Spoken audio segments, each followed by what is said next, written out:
The invitation arrived on thick art paper. The Westfield family invites you to an exclusive unveiling of Legacy, a family portrait at the Riverside Gallery. My parents' vanity project, scheduled for Saturday evening.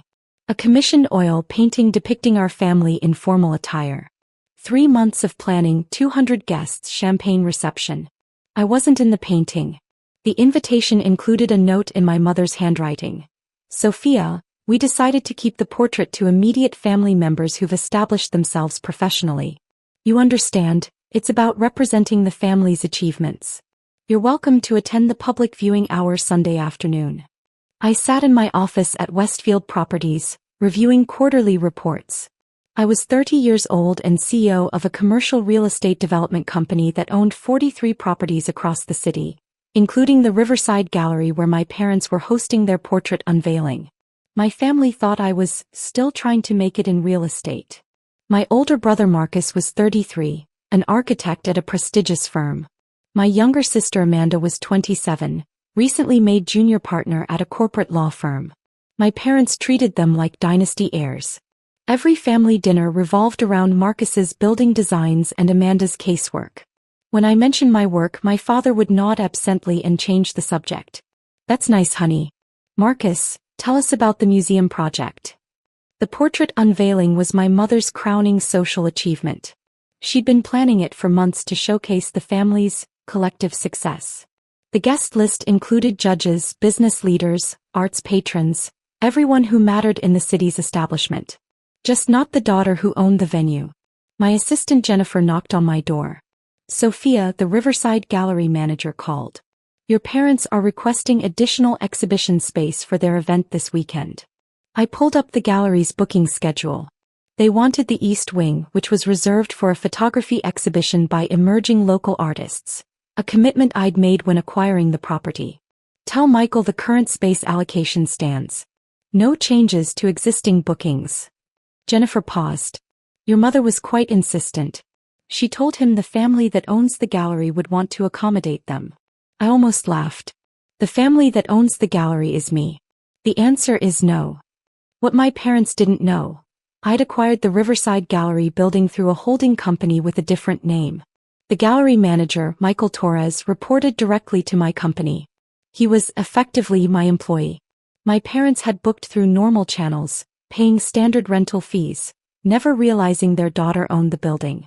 The week before the unveiling, my family group chat exploded with excitement. My mother posted photos of the portrait in progress.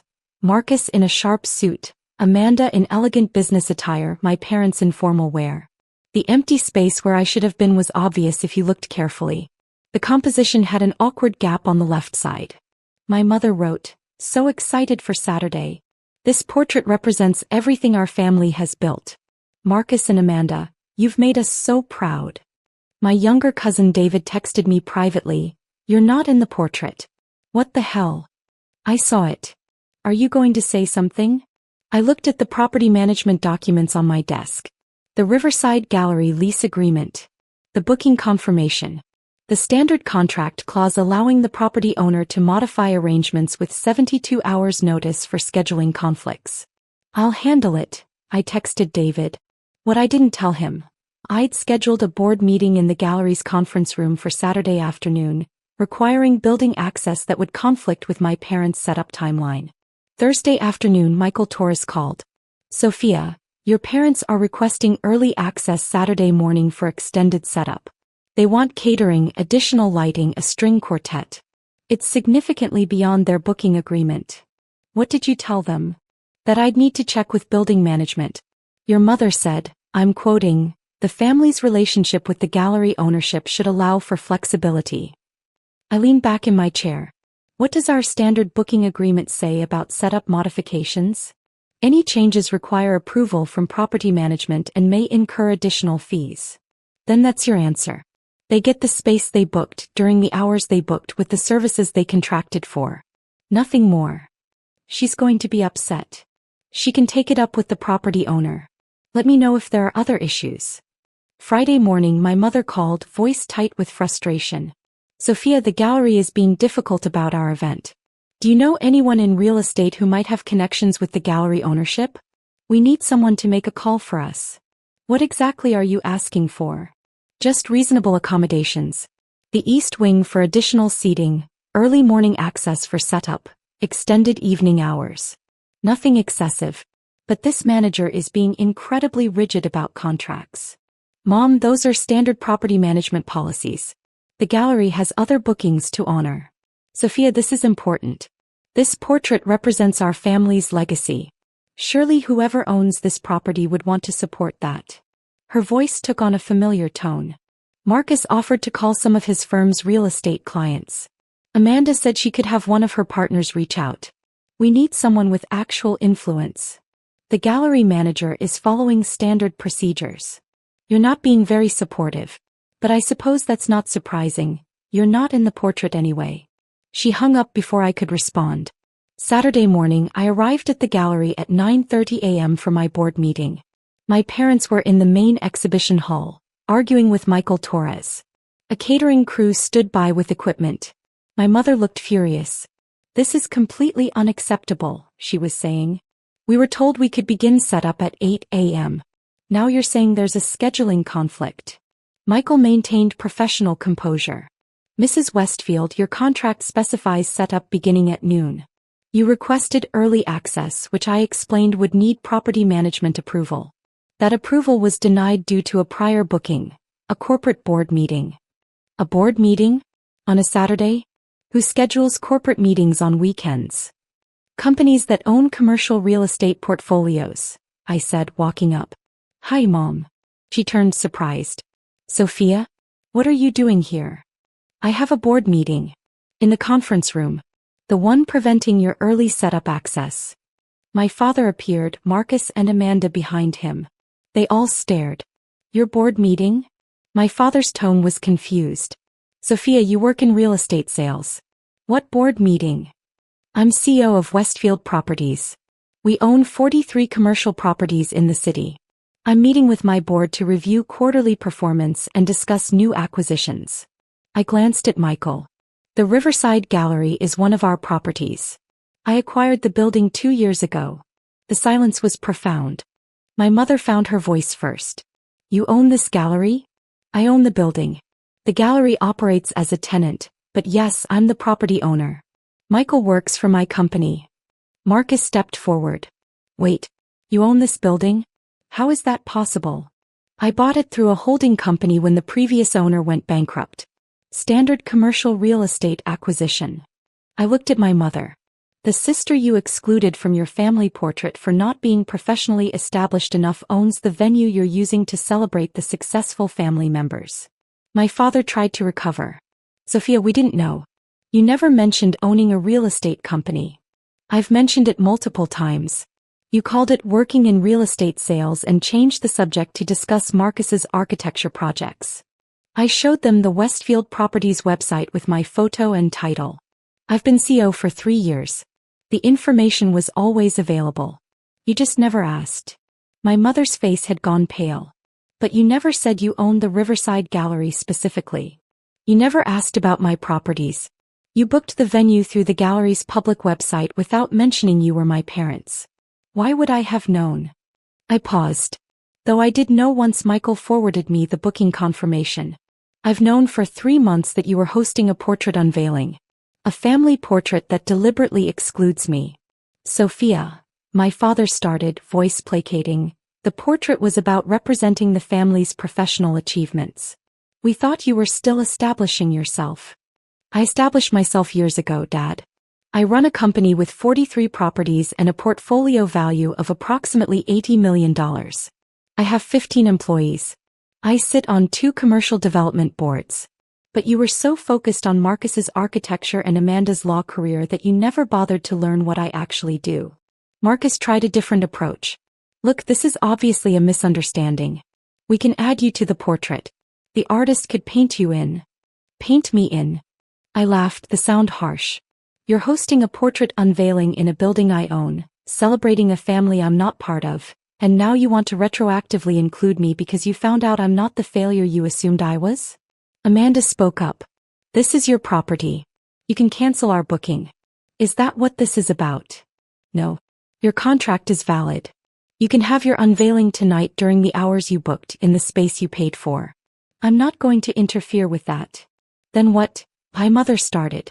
But I'm also not going to approve your requests for additional space, extended hours, or early setup access.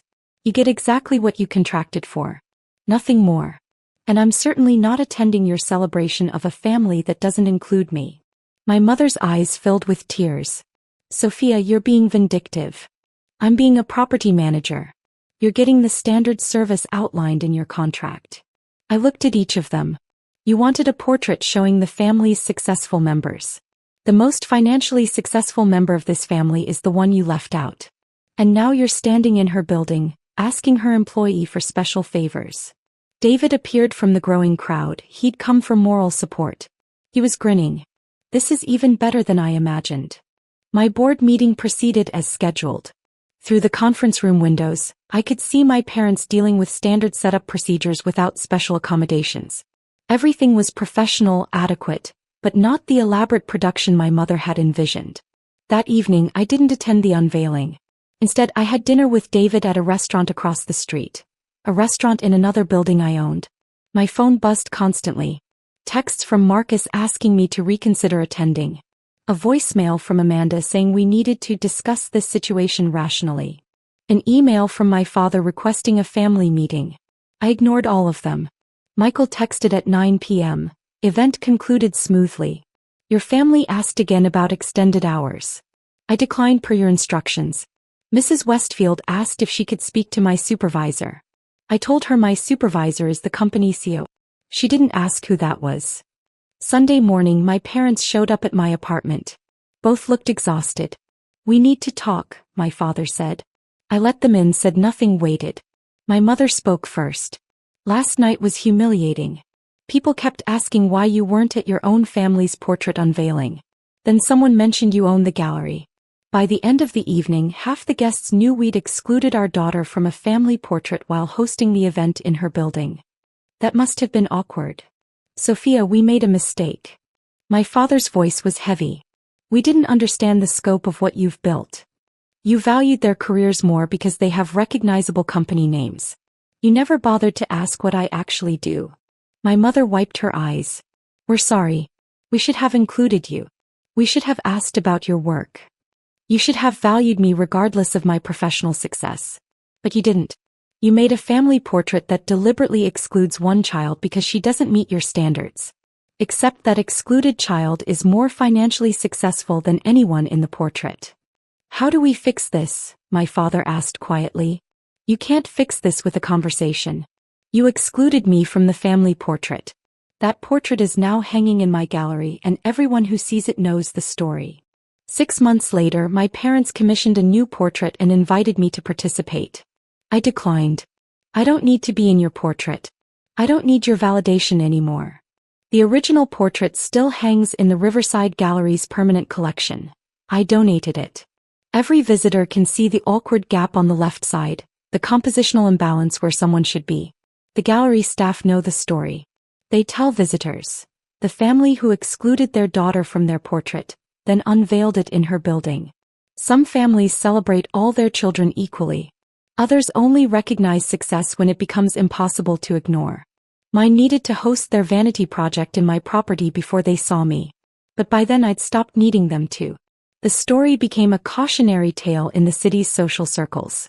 I heard variations of it at business events. People would mention that family portrait disaster without realizing they were talking to me. I never corrected them. My real estate company continued growing. I acquired 6 more properties that year, including 2 historic buildings downtown. Each acquisition was covered in the business press, my name and title clearly stated. My parents saw the articles. They started saving them, building a collection of achievements they'd missed in real time. Marcus called me a year after the unveiling.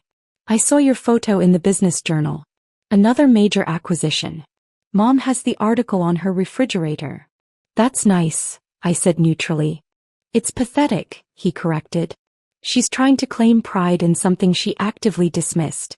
We all are. He paused. For what it's worth, I tell people now that my sister's the successful one in the family. That I'm just an architect, but she built an empire. It was something. Not enough, but something. Amanda started referring clients to me when they needed commercial real estate advice. Small gestures, attempts to acknowledge what they'd refused to see before. But the portrait still hung in my gallery, a permanent reminder of the family that valued perception over reality. Tourists took photos of it, art students sketched it, critics analyzed its composition, always noting the strange empty space that suggested someone missing. I walked past it once, months after the unveiling. The gap on the left side was more obvious than I remembered, an absence that dominated the entire piece. The family looked incomplete, frozen in their formal poses, celebrated for achievements that paled beside the daughter they'd excluded. A gallery visitor stood beside me studying it. "There's something off about this painting," she said. "Like someone's missing." "Someone is," I replied. "That's sad. Families should be complete." I thought about that as I walked away. Some families are complete. Others just look complete until you notice the gaps, the missing pieces, the people erased for not fitting the image. My family had their portrait. I had my buildings, my company, my success built without their recognition or support. I knew which mattered more. The portrait would hang in my gallery forever, not as their legacy but as mine. A reminder that I'd built something substantial enough to own the very walls that displayed their incomplete vision of family success. Some victories are quiet. Some validation comes not from being included, but from realizing you never needed their frame to prove your worth.